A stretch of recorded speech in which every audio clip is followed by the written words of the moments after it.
True lovers, isn't finding your soulmate starting to feel like waiting for your food at a vegan cafe run entirely by enlightened sloths? You're like, excuse me, I ordered a divine union with a side of emotional maturity 7 years ago. Does it come with a reincarnation or? Well, breathe easy and unclench your third eye. Hi, I'm Haim with Love Media, and today we'll chat about the juncture between the wisdom of the Tao Te Ching, verse 29, and your love life. I'm passionate about bringing ancient spiritual truths with your everyday quest for deep, conscious partnership, and helping you avoid dating anyone whose main hobby is ghosting you on full moons.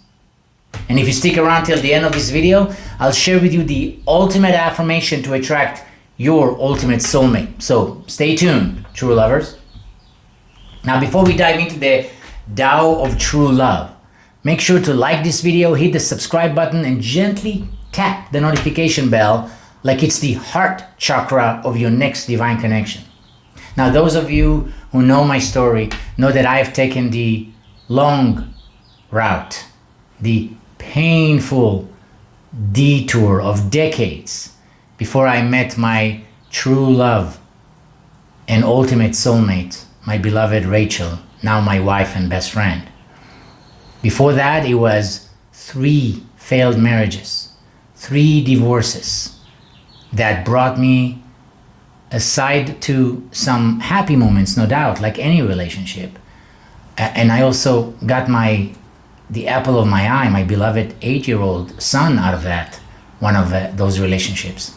But nonetheless, a lot of suffering, a lot of toxic interactions, a lot of arguments and fights and disagreements that were not necessary. No, I call that a mediocre relationship at best.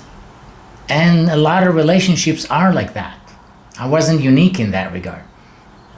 But it wasn't until right around the beginning of the pandemic of 2020, right before it erupted, that I found myself yet again about to be divorced, roaming the hallways of the family court here in San Diego, California, realizing everything that I'm doing, that I did, the way I made decisions about my romantic choices, the way I held on to those relationships instead of realizing early on that I should pay attention to those red flags. Everything that my thought process was based upon was flawed.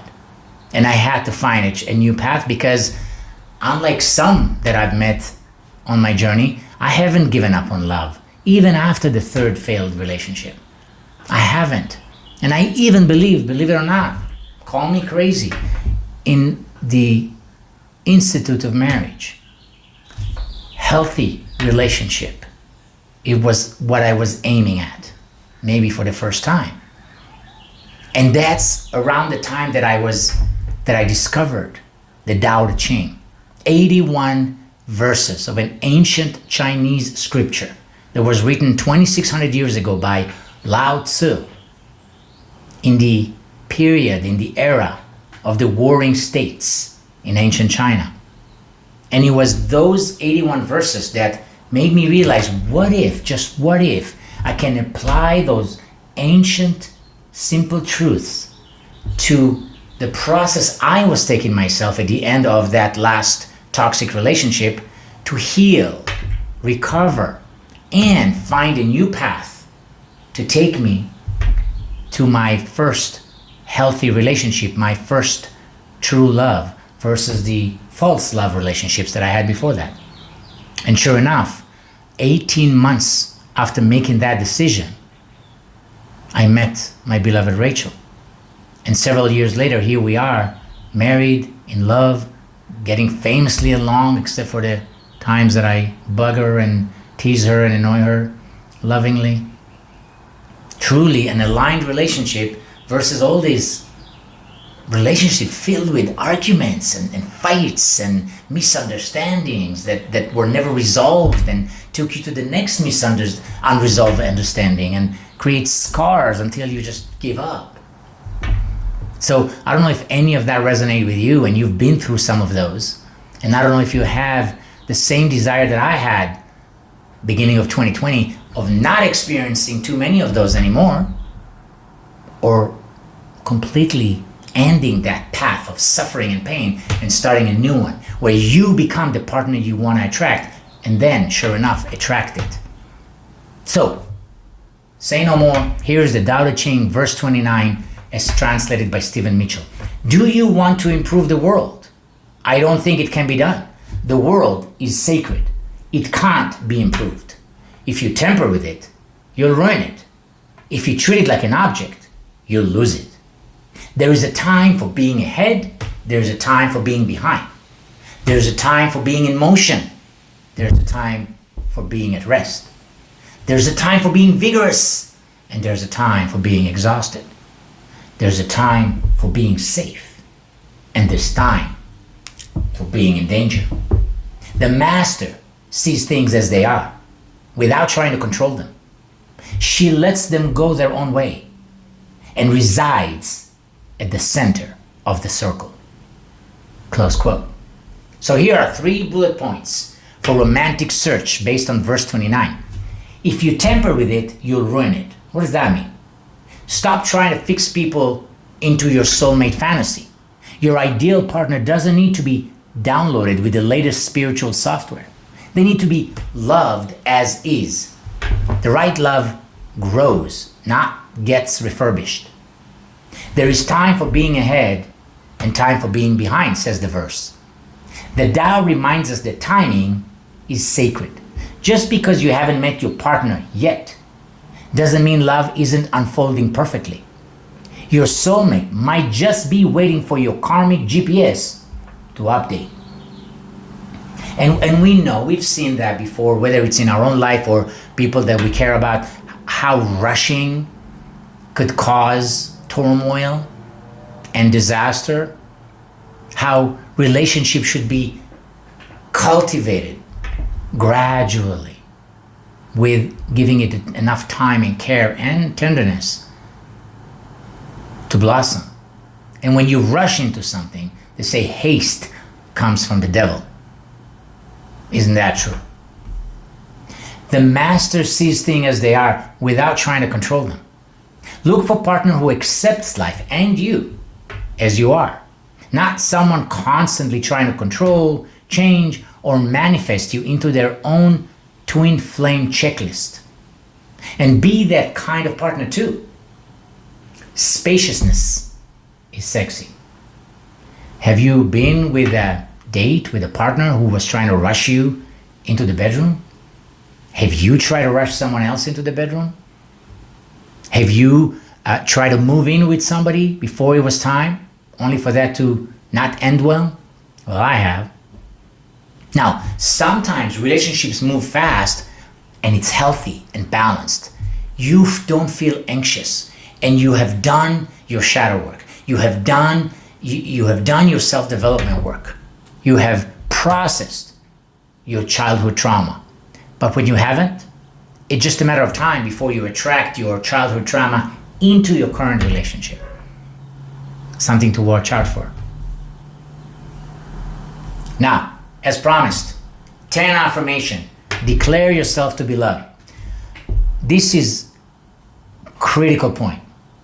When I was towards the end of my last, I'm gonna say, miserable relationship, which turned out to be, even though my 3rd marriage, where you would think I have learned a bunch of lessons from marriage 1 and 2, turned out to be my worst relationship yet at that point.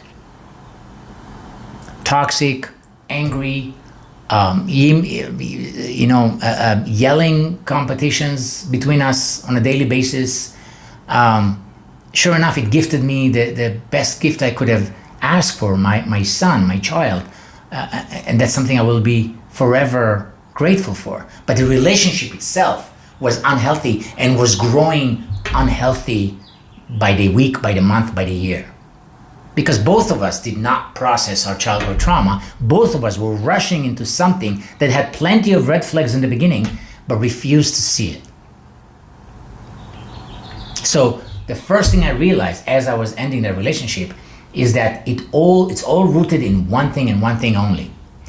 I did not realize that I deserve love. More than that, I didn't realize that I am love. And if I can only internalize it, I will attract a relationship that is harmonious, calm, relaxed, centered, and not something that resembles one of those Korean soap operas. No offense to the soap operas lovers out there. So the first thing I did before I even ended that relationship is I declared myself to be love. And I kept repeating the mantra in different variations, such as the one I'm about to read to you, of I am love. I am worthy of it. So how does that sound? Feel free to repeat after me. I am the frequency of love itself. Love radiates from me and to me effortlessly. I am worthy of divine, nourishing partnership. I embody the kind of love I wish to receive. I attract love by being love. I'm open to the flow of love in all forms. My heart is safe, strong, and luminous. I trust the timing of my soul's love story. I am magnetizing my soulmate by being my true self. I am love. True lovers, if you got a giggle, a goosebump, or a glimpse of Tao-flavored clarity from this video, bless that like button with your light, comment with your juiciest affirmation, and share this with someone who's been stuck in the dating desert waiting for their soulmate.